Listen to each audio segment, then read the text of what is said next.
खमा गणिसा हुकम, कैसे हैं आप सब लोग। आई होप आप सब लोग अच्छे होंगे। मैं भी एकदम बढ़िया हूँ। मैं कल का ही व्लॉग कंटिन्यू कर रही हूँ, तो आप प्लीज़ बने रहिए और मेरे एक और नए व्लॉग में आपका स्वागत है।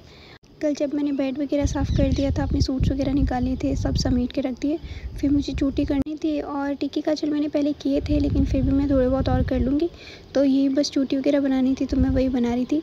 हालांकि मुझे दिन में भी टाइम मिल जाता है, लेकिन बीच बीच में, लेकिन फिर ऐसे हो जाता है कि मैं रात को लेट सोती हूँ और सुबह फिर वही 4:30 का अलार्म भरती हूँ, तो फिर 4:45 बजे उठती हूँ। तो उसमें मेरे को ऐसे होता है कि थोड़ी सी थकान हो गई है, थोड़ा सा रेस्ट कर लूँ।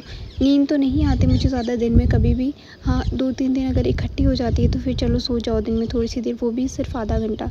अदरवाइज़ मुझे दिन में कभी नींद नहीं आती।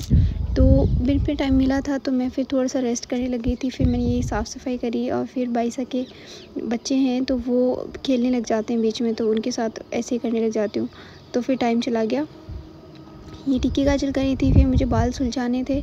आज मेरा चांद छठ का व्रत था। मैंने आपको कल भी बताया था कि ऊप छठ, चांद छठ, चानन छठ ये एक ही होती है। ये अभी आती है भादवे में। जैसे 3-4 व्रत साथ में आते हैं। चौथ का अगर सोमवार होता है तो सोमवार का, फिर ऊप छठ का, फिर एक दिन छोड़ के, सबके बीच में ऑल्टरनेटिव्स आते हैं, एक दिन छोड़ के एक दिन ऐसे आते हैं। तो एक दिन चौथ का व्रत जो चतुर्थी को आता है, फिर पाँचवें को कुछ नहीं आता, फिर छठ को ऊप छठ होती है, फिर सातवें को कुछ नहीं आता, फिर अष्टमी को जन्माष्टमी होती है। तो वो व्रत कंटिन्यू होते हैं एक के बाद एक के बाद। तो ऊप छठ का व्रत मम्मी ने बोला था इस महीने, मतलब वो शादी के बाद में या शादी के पहले जो पीहर में होता है वो उज्जवल करवाते हैं 7 लड़कियों को बुला के, फिर व्रत होता है। बस इसमें ऐसे होता है कि रात को क्योंकि ये बारिश का मौसम है, तो कभी कभी तो चांद 11 बजे निकल जाता है, 10:30 बजे निकल जाता है, कभी कभी रात को 1:30-2 बजे निकलता है, कभी कभी निकलता ही नहीं है पूरी रात। फिर सुबह सूरज को अर्घ दे के फिर खाना खाना पड़ता है। लेकिन ऐसे होता है जैसे शाम को जब सूरज छिप जाता है तो उस टाइम फिर खड़े हो जाते हैं, उसके बाद में बैठते नहीं जब तक चाँद नहीं निकलता। तो कुछ लोग बोलते हैं झूले में बैठ सकते हैं, कुछ लोग बोलते हैं नहीं बैठ सकते हैं। तो जो भी है, मैं तो नहीं बैठी फ़िलहाल तक। तो था घर पे झूला, लेकिन इस बार टाइम से हो गया था, चाँद भी निकल आया था तो इतना वो नहीं लगा बाकी। पर मैं खड़ा बहुत पहले हो गई थी, जैसे दिन तो छिपा था 6:30 या 6:45 बजे, और मैं 5 बजे खड़ी हो गई थी क्योंकि मम्मी को हॉस्पिटल जाना था और मुझे खाना बनाना था उनके लिए। तो फिर बस वही सब। तो उससे पहले 4 बजे बाल सुलझा रही थी, क्योंकि जब शाम को दिन छिपता है उस टाइम नहाते हैं, फिर कहानी सुनते हैं। तो जब नहाते हैं तो फिर वो बाल वगैरह सभी धोने होते हैं। तो फिर मैंने चोटी नहीं बनाई, सिर्फ सुलझाया, वो भी हल्के बहुत। और यहाँ पे फ्लोराइड बहुत ज़्यादा है, मतलब हद ज़्यादा, कि अगर आप फेस भी वॉश करते हो तो फिर आपको ऐसा लगता है नमक नमक, जैसे सलाइन वाटर नहीं होता वैसा। चाहे मैं कितना भी इजी माइल्ड शैम्पू यूज़ करती हूँ या कुछ भी यूज़ ना करूँ, लेकिन यहाँ इतने बाल झड़ते ही झड़ते हैं मेरे। बोलते हैं कि मानसून में झड़ते हैं, मानसून होता है, कानपुर में भी झड़ते हैं हल्के बहुत, वहाँ पे जयपुर में भी झड़ते थे। लेकिन यहाँ क्योंकि फ्लोराइड ज़्यादा है तो वो सूट नहीं होता, तो उससे मेरे बाल बहुत ज़्यादा झड़ते हैं। तो मैं थोड़े बहुत हल्के बहुत सुलझा के, मैं सोचा जब मैं बाल धोऊँगी तो फिर तब अच्छे से सुलझा दूँगी। तो मैंने ऐसे ही जूड़ा बांध लिया था। फिर सबके लिए चाय वगैरह बनाई। मैंने सोचा 5 पौने 5 हो गए थे और फिर खाना वाना भी बनाना था। तो मैंने जीजा को पूछा था कि चाय बना लेती हूँ, क्योंकि आज खाना लेट खाया था तो 4:45 बज गए थे, अदरवाइज़ 4 बजे चाय बन जाती है। तो मैं जीजा और पापा जी और मेरे लिए तो चाय बना रही थी, बाकी कोई पीता नहीं इस टाइम पे। आपके बना यहाँ नहीं थे, पता नहीं कहाँ बाहर गए हुए थे, शायद हॉस्पिटल गए हुए थे। और जो बना है नाश्ता बना, फिर उनके लिए बस दूध गर्म किया, बस इतना सही। तो सब चाय वगैरह बना के फिर खाना बनाना था मुझे, क्योंकि व्रत होता है। थोड़ी सी मेरी तबीयत भी ख़राब थी, तो ऐसे मैं बिल्कुल ढीली काम कर रही थी। एनीवेज़ ये देखें, चाय बना दी थी और फिर मैंने और जीजा ने तो साथ में चाय पी ली थी। फिर मम्मी की बाकी रही थी, तो मम्मी ने तो बोला था कि कॉफ़ी पियेंगे तो पियेंगे, अदरवाइज़ नहीं पियेंगे। वो दूध पी लेते हैं, कॉफ़ी पी लेते हैं, बस वो चाय कभी नहीं पीते। उनको चाय की आदत नहीं है, मतलब उनको पसंद ही नहीं है। फिर मैं शाम को खाना बना रही थी, चाय बना के फिर मैं खाना बनाने लगी थी। ग्रेवी बनाई थी, न्यूटेला की सब्ज़ी बना रही थी मैं। इधर उबल गए और उधर एक साइड में मैंने मसाला बना रही थी, क्योंकि उनको जल्दी निकलना था। देखें ऐसे मम्मी और रात को जाते हैं कि शाम को भी 7-8 बजे चले जाएंगे, फिर सुबह आएंगे, फिर सुबह आपके बना चले जाएंगे, फिर वो रात को आएंगे। तो ऐसे कि हॉस्पिटल में बाय टाइम से चले जाते हैं, सो दैट उनको भी रेस्ट मिल जाए और इनको भी रेस्ट मिल जाए, इसलिए। फिर खाना बना दी थी, सब्ज़ी बना दी थी, फिर आटा लगा दिया, रोटी बनानी थी। और मुझे खड़े होना था शाम को 6:30-7 बजे, लेकिन अभी 4:45 बजे जब मैं चाय बना रही थी तभी से मैं खड़ी हो गई थी। और फिर ऐसे होता है, मतलब पानी नहीं पीना होता शाम के बाद में, ना आपको बैठना होता है, ना आपको कुछ खाना होता है, तो फिर वो ऐसे हो जाता है। वैसे तो देखो टाइम निकल जाता है काम करने में, जब काम का होता है तो जल्दी जल्दी निकल जाता है। बस ऐसे रात को, क्योंकि थोड़े बहुत अब सुबह से मैं खड़ी होती हूँ, काम होता है तो फिर पैर दुखने लग जाते हैं, तो वो उजमन हो जाता है। तो ऐसे होता है कि चलो, और मैं बहुत टाइम से कर रही हूँ, जब मैं 6th क्लास में थी तब से मैं ये व्रत कर रही हूँ, तो तब से बहुत लंबा कंटिन्यू हो गया था। तो मेरे जीजा का तो मम्मी ने पिछले साल उजमन करवा दिया था, इस साल मेरा करवाना था, पर फिर तबीयत ख़राब थी तो मैं नहीं गई थी। तो मैंने सोचा मैं अगले साल करवा लूँ, कोई बात नहीं, 1 साल और सही, और क्या ही हो जाता है। ठीक है, जब ज़रूरत होती है फैमिली में तो फिर रहना ही पड़ता है। तो फिर बस यही आटा लगा रही थी, खाना बना दिया था सबके लिए। मतलब पापा जी और तो यहाँ पे खा के चले जाएंगे और आपके बना और आके जिम गएंगे। उपचट की कथा भी सुनते हैं, कहानी भी सुनते हैं। मतलब ये वही होती है मेंस्ट्रुअल साइकिल से, कि ऐसे हाथ लगाने से ये होता है वो होता है, अगले जन्म में कुत्ता बनता है, बिल्ली बनती है या बैल बनता है, तो जो भी बनता है फिर उसके बाद में उनको कुछ खाने को नहीं मिलता है। तो फिर उनके बेटे बहू को पता चलता है कि उनके सास ससुर एक बैल है और एक कुतिया है।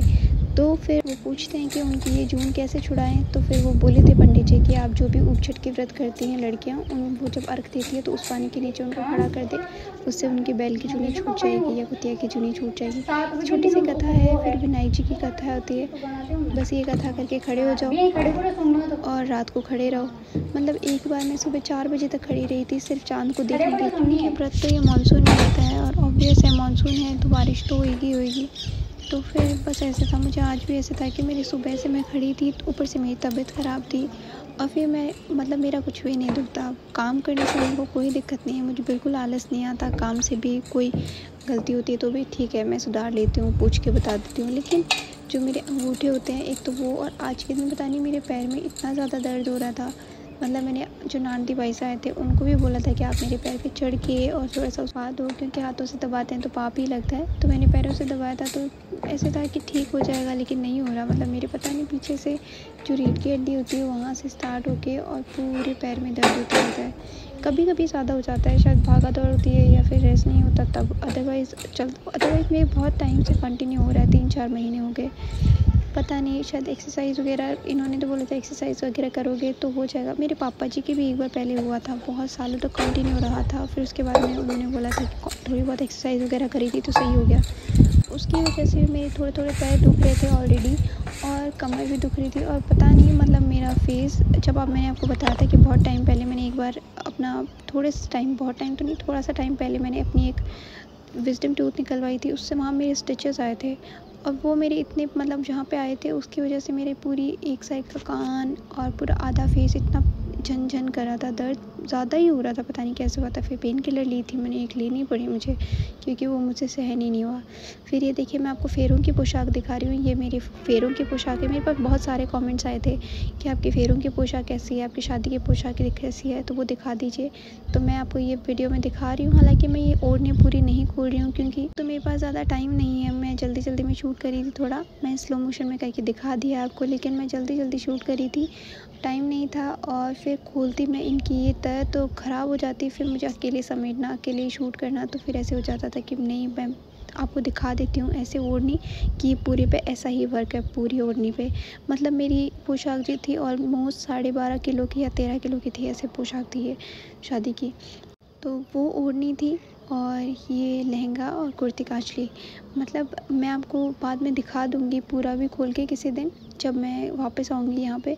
फ़िलहाल मेरे पास टाइम भी नहीं था, और इसको मैं वहाँ पे भी ले जाके दिखा लेती, लेकिन अभी 12.5 किलो की पोशाक ऑलरेडी मैंने बहुत सारा वज़न कर लिया है, क्योंकि मेरे पास वहाँ सूट्स नहीं थे तो मैंने यहाँ से सूट्स वगैरह ले लिए और बहुत सारे कपड़े वगैरह लिए हैं, पोशाक भी 1-2 ली है। तो फिर उसकी वजह से ऑलरेडी मेरे पास वज़न हो गया है।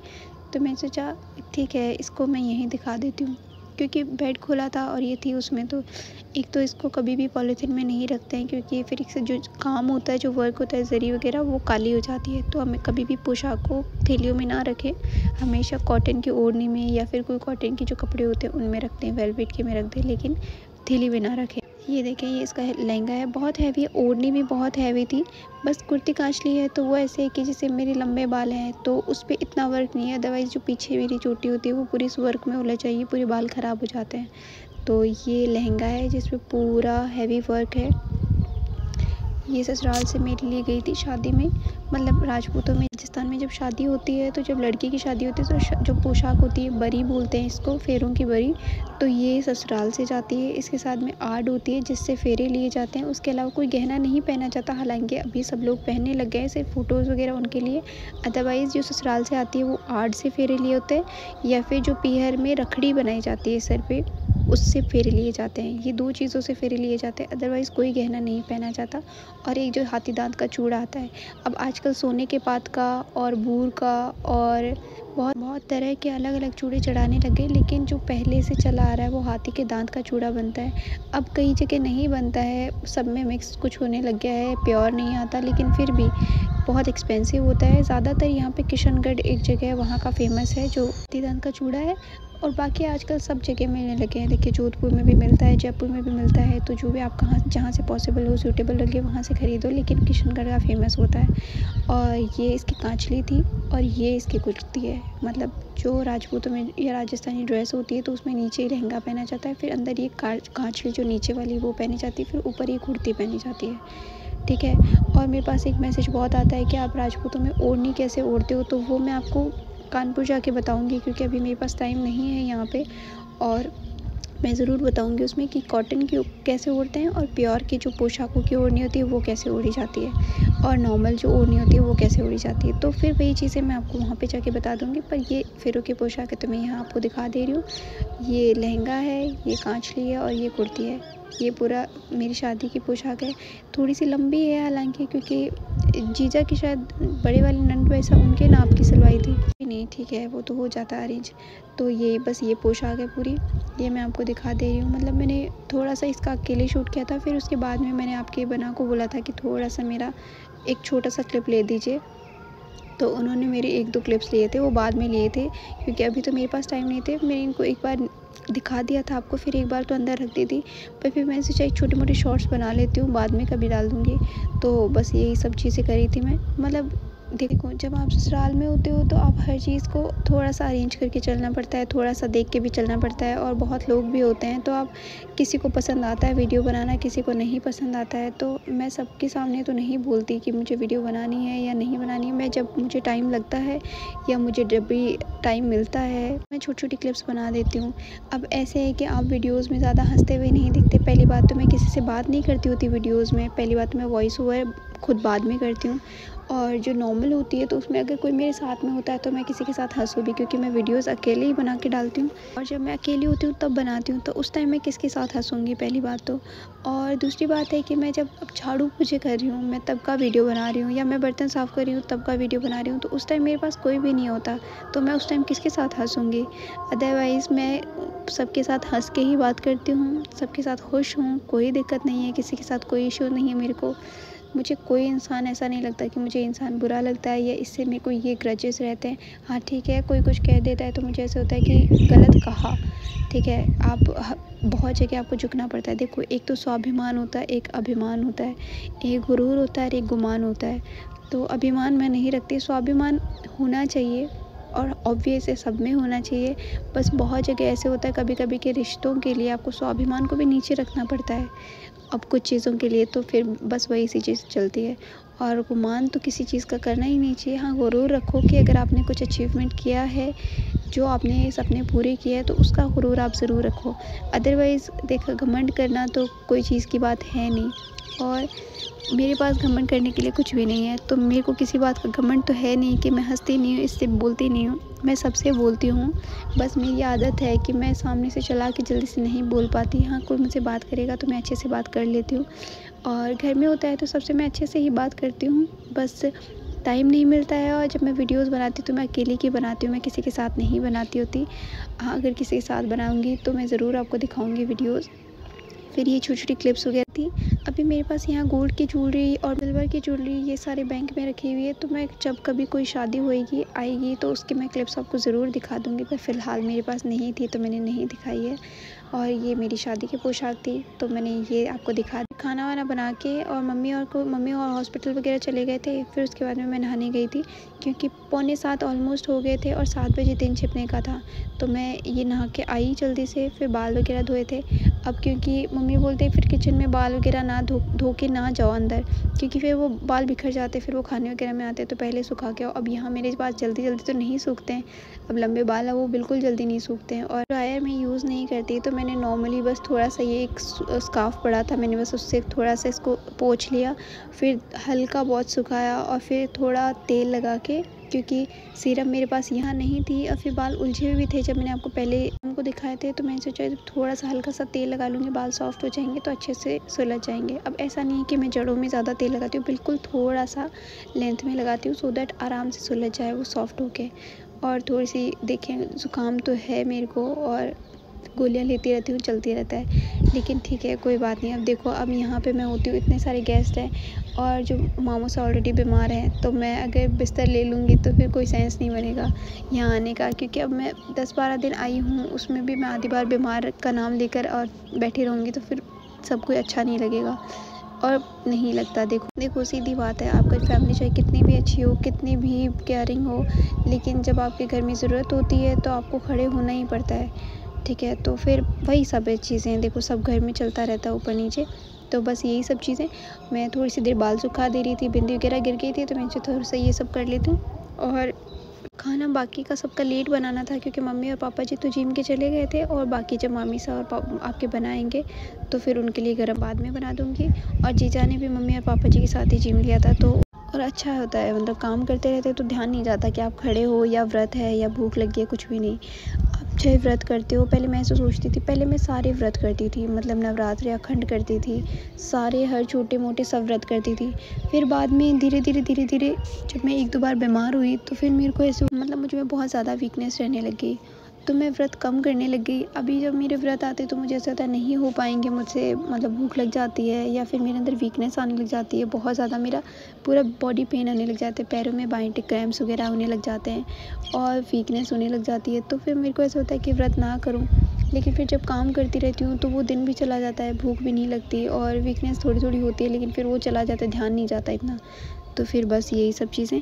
फिर ये देखें, चोटी बना दी थी, बाल थोड़े हल्के गीले थे, लेकिन फिर अब क्या करें, फिर काम भी था तो फिर बना ली चोटी, तो बाद में सुखाऊंगी रात को, अगर शाम को टाइम मिलेगा तो खोल के तब सुखा लूँगी।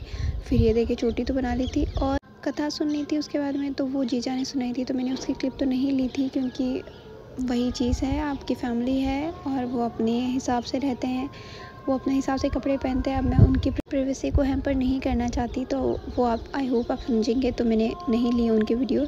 तो उन्होंने मेरे को जीजा ने कथा सुना दी थी, और मतलब ऐसे होता है जैसे अगर आप खुद अकेले होते हो तो कथा कौन सुनाता है। अब जैसे मैं कानपुर में अकेले होती हूँ, आपके बना ड्यूटी चले जाते हैं, तो जैसे एक लोटा होता है और उसमें पानी भर लो, 1 चम्मच ले लो, फिर जैसे हुंकारा भरते हैं, मतलब जैसे कोई कहानी सुना रहा है तो आपको बीच में हाँ बोलनी पड़ती है। जब भी आप राजस्थान में कहानी सुनते हो, तो जब भी आपको कहानी अकेले सुननी होती है तो आप लोटे और चम्मच को साथ में ले लो, फिर जैसे जैसे कहानी सुनते जाओ आप चम्मच से लोटे को नॉक करते जाओ, तो मतलब आपकी कहानी का हुंकारा कोई भर रहा है। और वैसे आजकल यूट्यूब पे कोई सुनाता है, तो जैसे यूट्यूब पे सुनते होते हो तो आप हुंकारा खुद भर लो, हाँ मतलब आप खुद बोल दो। फिर मैं थोड़ी देर ऊपर खड़ी रही, मतलब 9 सवा 9 बजे मैं खड़ी रही थी। आपके बना बोले थे कि ठीक है थोड़ी देर खड़े हो जाऊँगा, लेकिन वो हॉस्पिटल से थके हुए आए थे, तो मैंने सोचा कि ठीक है आप थोड़ी देर खड़े हो जाओ फिर सो जाना। और फिर मैं अकेले भी थी, तो मामी सा ने बोला था कि थोड़ी देर आप चले जाओ बना इनके साथ में, फिर बाद में आ जाएंगे। और इस दिन मतलब एक साइड में तो बादल हो रहे थे, बिजलियाँ चमक रही थी, लेकिन जिस साइड चाँद निकलना था वो साइड बिल्कुल क्लियर थी। तो बहुत टाइम 11:45 के ऑलमोस्ट मेरे को चाँद दिख गया था। फिर ये अर्घ देते हैं जो सुबह कथा सुनते हैं उसी के पानी से। और फिर मैं सबने तो खाना जिम लिया था, फिर मैं ये खाना खा रही थी। खीर वगैरह नहीं ली थी मैंने, क्योंकि खीर नहीं खाते हैं छठ के दिन, चावल की खीर बनी हुई नहीं खाते हैं। एनीवेज़ फिर से मिलेंगे, तब तक खुश रहिए, ध्यान रखिए और वीडियो को लाइक कर दीजिए, प्लीज़ लाइक कर दिया करें। ध्यान रखिए, बाय बाय, टेक केयर।